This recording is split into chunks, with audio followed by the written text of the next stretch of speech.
and welcome to HISD News. I'm Colleen Allen.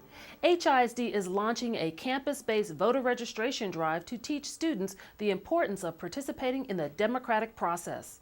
The district kicked off the drive with a press conference at Waltrip High School on April 17th.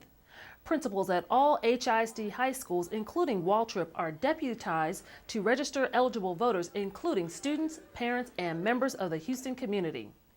Texas had one of the lowest voter turnouts for young adults in 2008, and HISD wants to help change that for the upcoming 2012 presidential election. Currently, there are almost 19,000 Houston high school students who are or will be eligible to vote very soon. We want to get those 19,000 students registered to vote, and then we want to encourage them to have their voices heard. Hopefully we'll have more young people get engaged and take an interest. We'll stop being apathetic, hopefully, and start taking, I want them to take charge of their lives. It's not just our right to vote, it's our responsibility to vote. If we don't put in our effort, then we're part of the problem. And so we just need to exercise our responsibility, because it's a disservice to ourselves and our country if we don't vote. In addition to the voter registration drive, HISD social studies teachers have been teaching students about the importance of civic participation through voting. April 22nd may be the day we officially recognize as Earth Day, but at HISD, students and staff do their part year-round to honor and preserve Mother Earth. And that includes the use of alternative energy sources. Sarah Osborne explains how solar energy is now shining at 3 HISD schools. It took a little maneuvering to get it into place, but the new solar power generator at Wilson Montessori fits in perfectly with the school's curriculum. We are using this in conjunction with our classrooms as an outdoor learning environment. We are working with Rice University, the engineering school at Rice University, as well as several of our parents to create a curriculum that will allow each grade level to learn specific TEKs. Wilson, Waltrip, and Westside all recently received the self-sustaining solar units from the city of Houston. The goal is to use them as educational tools to teach students how to conserve energy. And so I'm just excited to use any environmentally friendly ways to power our own building. We need to take care of the environment, and especially this year, seeing as we lost a lot of trees, we need to do what we can to replant. In addition to the unit donated by the city, Wilson also received a $50,000 check from Green Mountain Energy to place a solar array on top of the school. We will have a monitoring station with that solar array.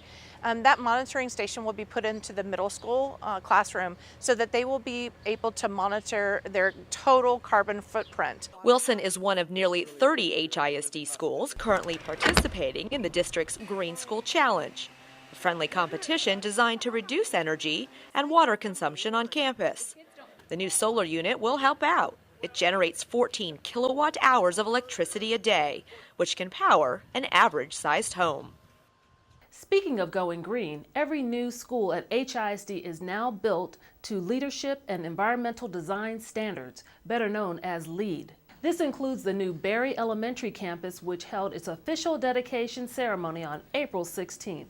Students at the school put on several skits and performed a variety of musical numbers for the crowd, which included board trustee Rhonda Skillerin-Jones. The new campus features science labs, a garden, and an outdoor habitat area that complements the school's environmental sciences magnet program. This is a part of the 2007 bond where HISD and the community worked really hard to make sure that this bond passed, and thank you to Houston and to HISD and the board for making this happen for our students. There's one thing to hear about a bond, but when you actually come out to these buildings and see the wonderful things that those monies do for kids and the opportunities it produces for our students, our parents have been excited about it. This community certainly has been excited about it, so I think the overall feeling is very positive. Berry is one of 16 new HISD schools that have opened since 2011, and more are on the way.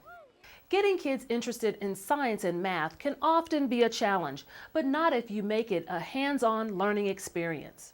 The staff at Hog Middle School is having tremendous success doing just that with their new Science, Technology, Engineering, and Math Academy, which opened this school year.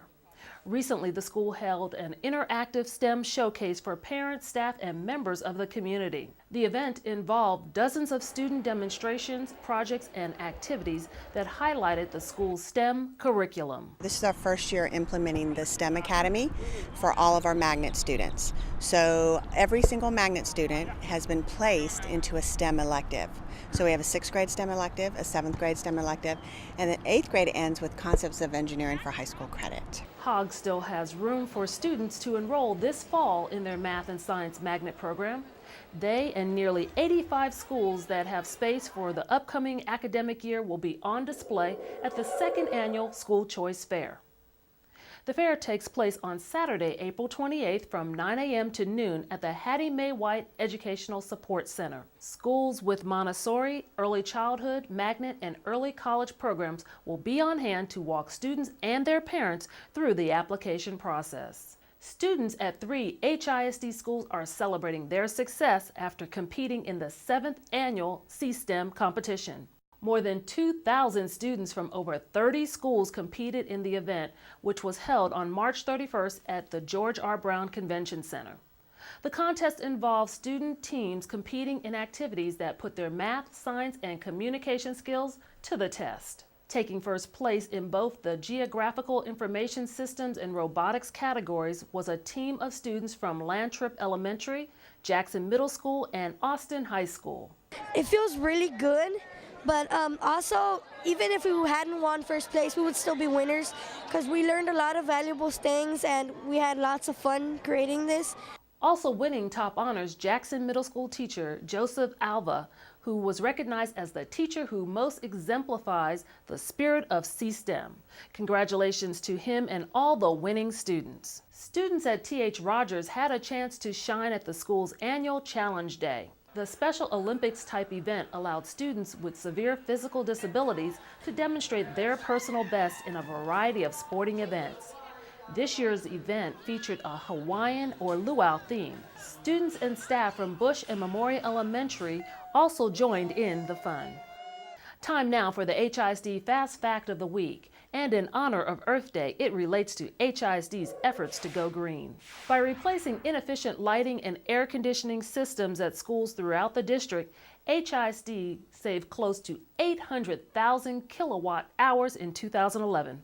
That's enough to power an elementary school for an entire year. That's it for this edition of HISD News. Please be sure to keep up with all the news happenings at HISD by following us on Twitter, YouTube, and Facebook. We leave you now with some music from the Field Elementary African Drum Group. I'm Colleen Allen. I'll see you next week.